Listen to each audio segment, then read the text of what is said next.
I'm the amateur logician. Let's consider categorical propositions in logic. Categorical propositions are always of the form subject, copula, and predicate. The subject is that which is described to have or not have a certain attribute. The predicate is that which is the attribute to which the subject has or does not have, and the copula is the to be verb that connects or disconnects the subject and predicate. Categorical propositions have two properties: quantity and quality. The quantity is either going to be universal or particular. If it's universal, then the predicate is affirmed or denied of the subject as a whole. That is, each member of the subject is being referred to. If it's particular, then the predicate is being affirmed or denied of part of the subject. That is, at least one member of the subject is being referred to. And then with quality, you either have affirmative or negative propositions. In an affirmative proposition, the predicate positively belongs to the subject. If it's negative, then the predicate does not belong to the subject. There's a famous mnemonic developed in the Middle Ages: affirmo versus nego. Affirmo means I affirm. Notice the vowels A and I.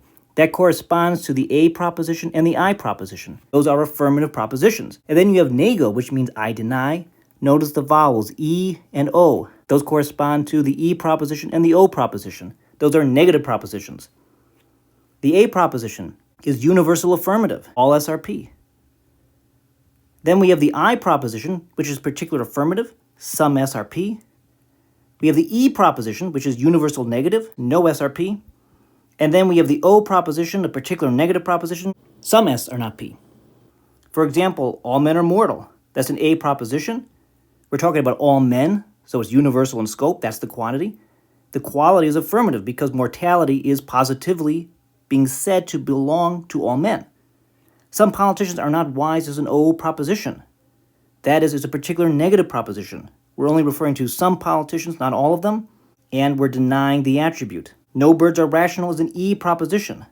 It's a universal negative proposition. And a few cars are blue is an I proposition. We're only talking about some cars. We're positively predicating blue to those cars, so it's affirmative.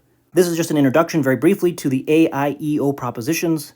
This is one of the most important topics to learn in logic. Visit my website, amateurlogician.com, for more content like this.